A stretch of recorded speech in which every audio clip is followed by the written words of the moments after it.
એટલે civil hospital Rajkot સૌરાષ્ટ્રનું સૌથી મોટી હોસ્પિટલ છે.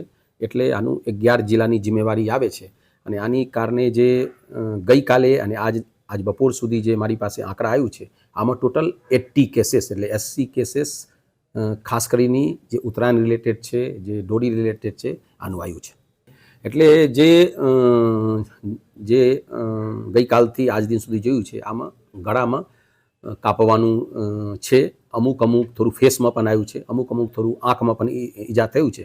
પણ આપના સૌથી સારા સમાચાર એવી રીતે છે કે કોઈને પણ ડીપ ઇન્જુરી થયું નથી. આ બધા સુપરફિશિયલ ઇન્જુરી છે અને સુપરફિશિયલ ઇન્જુરીની સારવાર જે છે આ આપણા સ્ટીચ કરીને અને પછી ડ્રેસિંગ કરીને આપણા 2 થી 3 કલાક ત્યાં વેટ એન્ડ વોચ કરવાનું અને વેટ એન્ડ વોચ કરીને કંઈ બીજું કોમ્પ્લિકેશન નહીં થાય તો આનું આપણા ડિસ્ચાર્જ કરી દેવામાં આવ્યું છે. એટલે આ માટે આપણા અગાઉથી તૈયારી કરેલી હતી અને અગાઉથી તૈયારીમાં જે પહેલાં જે ઇમરજન્સી વિભાગ છે, ઇમરજન્સી વિભાગમાં જે ડૉક્ટરનું ફાળવેલી કરેલી હતી, doctor, nursing staff, paramedical staff વર્ગ 4, આ તો પહેલાંથી કરેલી હતી. પણ ખાસ કરીને ઉત્તરાયણ માટે જે આપણા એડિશનલ સ્ટાફની ફાળવેલી કરેલી હતી અને ખાસ કરીને આમાં 3 ડિપાર્ટમેન્ટને એલર્ટ મોડ ઉપર રાખેલી હતી. એક તો આંખ, નાક, કાન, ગળા, જેને આપણું ENT વિભાગ કહીએ, પછી સર્જરી વિભાગ એટલે કોઈ પણ ENT વિભાગથી વધારે બીજી જગ્યા કંઈ ઈજા થાય તો આ માટે સર્જરી વિભાગ અને મેડિસિન વિભાગ એઝ એ હોલ, એટલે 3 વિભાગને આપણે એલર્ટ મોડ ઉપર રાખેલી હતી. અને આમાં એવી રીતે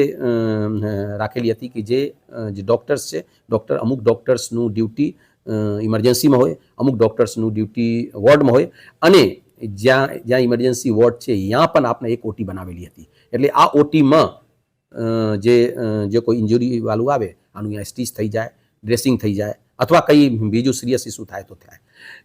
જે આપણા OT માટે જે ટાઈમ લાગે છે, જે એકવાર આપણું ઇમરજન્સીમાં બતાવી દઈએ પછી ત્યાંથી 4th ફ્લોર અથવા બીજા બિલ્ડિંગમાં મોકલીએ, આનું જે ટાઈમ લાગે, આ ટાઈમનું બચાવવા માટે, આનું ટાઈમ સેવિંગ કરવા માટે આપણે અહીંયા એટલે તપાસ અને સારવાર બંને સાથે થઈ જાય એટલે ઇમરજન્સીમાં આ બધું સુવિધા ઊભી કરેલી હતી. એટલે હજી સુધી કોઈ સિરિયસ કેસ ત્યાં આવ્યું નથી, જ્યાં સુધી મારી પાસે હજી સુધી રિપોર્ટ આવ્યું છે.